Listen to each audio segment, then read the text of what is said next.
BJP और NDA की देश भर में 21 राज्यों और केंद्र शासित प्रदेशों में सरकार है, मगर पीएम मोदी और कार्यकर्ता खुश नहीं हैं। ये खुशी तभी मिलेगी, चेहरे में मुस्कुराहट तभी आएगी जब 22वें राज्य यानी कि पश्चिम बंगाल में भी बीजेपी की सरकार बन जाए।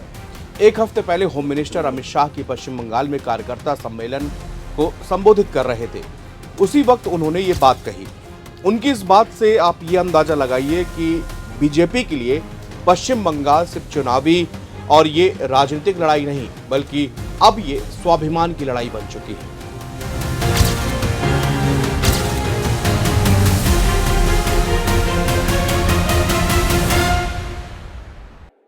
कश्मीर के लिए जान दे दी।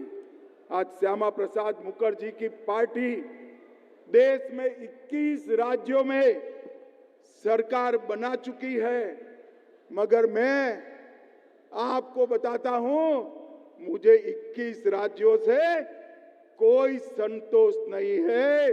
पूरा देश भर का कार्यकर्ता और हमारे नेता नरेंद्र मोदी संतोष के साथ तभी मुस्कुराएंगे जब 22वां राज्य मेरा बंगाल हो जाएगा। तब 2014 के बाद से ही बीजेपी के फोकस में पश्चिम बंगाल है, मगर ये वो गढ़ है जहां पर भारतीय जनता पार्टी का कोई भी पैतरा नहीं चल पाया। आज भी बीजेपी के लिए बंगाल एक अवैध किला बना हुआ है। ऐसा क्यों है और क्यों बीजेपी इसको एक नाक की लड़ाई बना ली है, आज के एक्सप्लेनर में इसको हम जानते हैं। बिहार में बम्पर जीत के साथ अब तैयारी बंगाल की है, मगर ये वो गढ़ है जहां पर अब तक सारी ताकतें फेल हो गई। ममता दीदी के गढ़ पर सेंध लगाना आसान नहीं है। 2014 के बाद राजनीति का एक नया अध्याय शुरू हुआ। देश में पूर्ण बहुमत की सरकार आई। धीरे धीरे कई राज्यों में बीजेपी की सरकारें बनती चली गई। ऐसा लग रहा था जैसे उत्तर पश्चिम में एक लहर नहीं, आंधी चल रही हो। इस आंधी में नॉर्थ ईस्ट लेकर असम तक पार्टी का झंडा लहराता चला गया, मगर बच गया तो फिर वही बंगाल।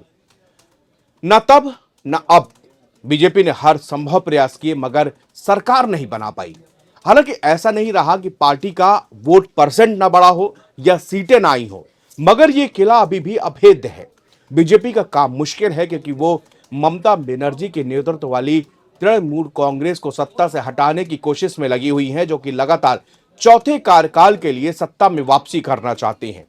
बंगाल की लड़ाई दो खेमे में दरअसल बटी हुई है, क्योंकि लेफ्ट फ्रंट और कांग्रेस लगभग खत्म जैसे हैं कि राज्य में इनकी अब कोई चर्चा नहीं कर रहा है। चर्चा है तो सिर्फ बीजेपी और टीएमसी की। बंगाल की जनता के सामने कमोबेश दो ही अब ऑप्शन बचे हैं। एक तो बीजेपी के पास हिंदुत्व, बॉर्डर, घुसपैठिया, करप्शन, भेदभाव जैसे मुद्दे हैं। वहीं ममता बनर्जी के पास सरकार की योजनाएं हैं, सेकुलरिज्म है। ये सारी चीजें को लेकर ममता आगे बढ़ रही है। बीजेपी आरोप लगाती है कि ममता तुष्टीकरण की राजनीति करती है, और ममता कहती है कि ये लोग यानी कि बीजेपी के लोग समाज को बांटने वाली पॉलिटिक्स करते हैं, यानी कि ये लोग पश्चिम बंगाल में हिंदू मुस्लिम राजनीति कर रहे हैं। बंगाल में सबसे ज्यादा ध्यान हिंदू बाहुल इलाकों में बीजेपी दे रही है। दूसरी बात, बीजेपी उन सीटों पर पूरी तरह से फोकस दिख रही है जहां पर पिछली बार बीजेपी उम्मीदवार कम वोटों से हारा है। बंगाल में लगभग 30% से ज्यादा मुस्लिम आबादी है। माना जाता है कि वो हमेशा की तरह इस बार भी टीएमसी को समर्थन देंगे। मुर्शिदाबाद, मालदा और उत्तर दिनाजपुर जिलों के कुछ हिस्सों को अगर छोड़ दे तो हिंदू वोटर्स बीजेपी को समर्थन देने के बारे में भी बटे हुए हैं। बनर्जी का तीसरा कार्यकाल बिल्कुल भी आसान नहीं रहा। बीजेपी के मुख्य विपक्षी दल के रूप में उभरने के साथ ही 2021 के चुनाव में 77 सीटें जीती। इसके अलावा टीएमसी घोटालों की एक लंबी लिस्ट से भी हिली हुई है। इसके अलावा संदेश खाली हिंसा हो, आरजीकर मेडिकल कॉलेज का मुद्दा हो, इन सब ने ममता सरकार को बहुत बड़ा डेंट दिया है। शिक्षक भर्ती घोटाले ने भी ममता सरकार और टीएमसी की छवि को तगड़ा नुकसान पहुंचाया है। यही कारण है कि बीजेपी लगातार ममता बनर्जी और उनके भतीजे अभिषेक बनर्जी को टारगेट कर रही है। बीते हफ्ते अमित शाह ने बंगाल दौरे पर दोनों को खूब सुनाया और करप्शन के मुद्दे पर अभिषेक बनर्जी को तक लपेटा था। ममता बनर्जी राजनीति की धुरंधर खिलाड़ी हैं। वो राजनीतिक लड़ाई सोशल मीडिया से नहीं, बल्कि इसके लिए वो सड़कों पर उतरती हैं। इसी कारण उनको ना चाहने वाले भी उनकी तारीफ करते हैं। उन्होंने पिछले हफ्ते सुप्रीम कोर्ट में स्पेशल इंटेंसिव रिवीजन यानी SIR की प्रक्रिया के खिलाफ अपना मामला पेश करके सुप्रीम कोर्ट में खुद पैरवी करने पहुंच गई। इससे पहले ईडी ने जब छापेमारी की आईपैक के दफ्तर पर, तब भी ममता बनर्जी ने अपना जिद्दी वाला रवैया अपनाया था। वो ईडी के अधिकारियों से कथित तौर पर अपनी पार्टी के रणनीतिक दस्तावेजों को छीनकर वहां से ले गई थी। हालांकि सुप्रीम कोर्ट ने जरूर इस मामले में कड़ी टिप्पणी करते हुए ममता सरकार को खरी खोटी सुनाई, लेकिन वो फुटेज जनता के सीने तक उतर गई। ममता बनर्जी बीजेपी को हमेशा एक बाहरी लोगों की पार्टी, आउटसाइडर पार्टी कहती है। वो हमेशा कहती है कि इन लोगों के पास बंगाल में कार्यकर्ता नहीं है, इसीलिए ये लोग बाहरी लोगों को प्रचार के लिए लेकर आते हैं। बीजेपी ने अब ममता सरकार पर जब बेरोजगारी को लेकर आरोप लगाए तो कहा कि इन्होंने 5 साल में कोई नौकरी नहीं दी, तो टीएमसी चीफ तुरंत जो है महिलाओं और युवाओं और आशा और आंगनवाड़ी कार्यकर्ताओं को तुरंत कैश ट्रांसफर कर दिया गया। जो वर्ग, ये चारों वर्ग जो है ममता बनर्जी का प्रबल समर्थक वहां पर माना जाता है।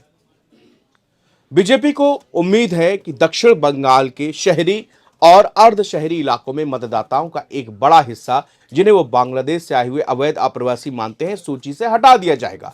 इसलिए मतदाताओं की जो अंतिम और फाइनल सूची आएगी वो टीएमसी और बीजेपी दोनों के लिए काफी महत्वपूर्ण होगी। सैद्धांतिक रूप से यह एक क्षेत्र में कई निर्वाचन क्षेत्रों को भी प्रभावित कर सकता है, जिसे टीएमसी का गढ़ माना जाता रहा है। अब सवाल ये उठता है कि बंगाल में सब कुछ सही है, तो फिर वो चीजें क्या है, वो फैक्टर्स क्या है जो बीजेपी को बार बार वहां आने से रोकते हैं। ये एक बड़ा गंभीर सवाल है कि आखिरकार बीजेपी और बंगाल की सत्ता के बीच आखिरकार वो क्या कारण है जो अब तक बीजेपी सत्ता तक नहीं पहुंच पा रही।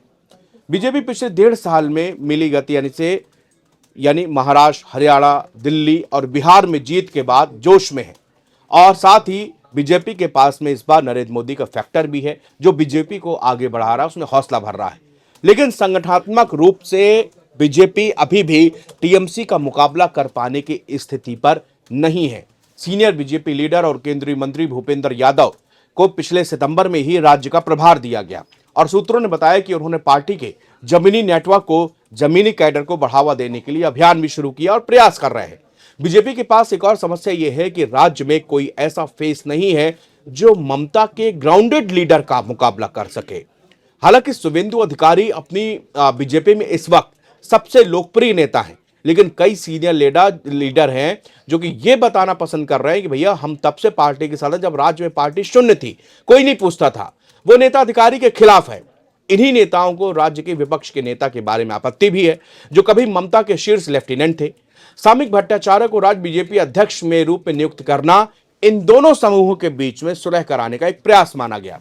भट्टाचार्य और यादव दोनों ने ओबीसी और मतुआ समुदाय, जो कि एक दलित धार्मिक समूह माना जाता है, इनको लामबंद करने के अपने प्रयासों को तेज कर दिया। इसके समर्थन से ही बीजेपी ने 2019 के लोकसभा चुनाव में जबरदस्त प्रदर्शन किया था। मतुआ के समर्थन से ही पार्टी को राज्य में 18 सीटें जीतने का अब तक का सबसे अच्छा प्रदर्शन करने में मदद मिली थी। बीजेपी पड़ोसी देश बांग्लादेश में बन रही स्थिति पर भी काफी हद तक हिंदू वोटों को मजबूत करने पर निर्भर है, खासकर उत्तरी बंगाल में, जहां पर संगठनात्मक रूप से सबसे मजबूत है। दूसरी ओर कांग्रेस और लेफ्ट का प्रभाव पिछले एक दशक में बहुत तेजी से गिर गया, और वो 2016 के बाद पहली बार बंगाल में चुनाव भी नहीं लड़ रहे। अब ऐसे में बीजेपी और तृणमूल कांग्रेस के बीच में पश्चिम बंगाल की जनता है। जिस तरह से अमित शाह का भाषण हुआ एक हफ्ते पहले, उन्होंने बताया कि भले ही 21 राज्य और केंद्र शासित प्रदेशों में हमारी सरकार हो, लेकिन हमारे कार्यकर्ता और हमारे प्रधानमंत्री के चेहरे में खुशी तभी आएगी जब 22वां राज्य यानी कि पश्चिम बंगाल हम वहां पर सरकार बना ले। ये कहानी इतनी आसान नहीं है, और ये कहानी जैसी आपको टेलीविजन या दूसरी जगहों पर दिखती है वैसी भी नहीं है। बीजेपी के लिए अभी भी ये अभेद्य किला बना हुआ है, क्योंकि बीजेपी के पास ना तो संगठनात्मक रूप से वो टीएमसी के बराबर हैं, और ना ही ममता बनर्जी जैसा कोई एक ऐसा फेस जो ग्राउंड में लड़े, वैसा कोई फेस नहीं है। हाँ, तमिलनाडु में भारतीय जनता पार्टी के पास में अन्नामलाई जैसा एक ग्राउंडेड फेस है, जो जमीन पर रहकर पार्टी और कमल के निशान पर अपने लोगों के दिलों पर बात कर रहा है, और उसने आज इतना मजबूत कैडर तमिलनाडु में खड़ा किया है कि पूछिए मत। लेकिन पश्चिम बंगाल में हमेशा से ही बीजेपी दूसरे प्रदेशों के लीडर्स पर डिपेंड रही है। उन्होंने वहां पर राज्य का अध्यक्ष बनाया है, लेकिन अब तक इस मामले में कामयाबी नहीं मिली। हालांकि इस बार ममता बनर्जी के साथ साथ एंटी इनकम्बेंसी का भी माहौल है। दूसरी बात, कई सारे घोटाले हैं जिन पर चर्चा की जा रही है। वहीं संदेश खाली जैसे कुछ मुद्दे हैं जहां पर वो बैकफुट पर है। करप्शन के मामले में वो बैकफुट पर है। बेरोजगारी के मामले में वो बैकफुट है। लेकिन राज्य की 30% की जो आबादी है, जो एकमुश्त वोट उनको करती है, ये उनका सबसे मजबूत स्तंभ है। वहीं बीजेपी जो है हिंदू वोटर्स को एकजुट करने में जुटी तो हुई है, लेकिन कुछ क्षेत्र को छोड़ दे तो बाकी अलग पूरे बंगाल की हिंदू एकजुट होकर भारतीय जनता पार्टी को फिलहाल अभी वोट करने की स्थिति पे नहीं दिख रहे हैं। यही कारण है कि भारतीय जनता पार्टी के लिए पश्चिम बंगाल अभी भी एक अभेद्य किला बना हुआ है। शुक्रिया।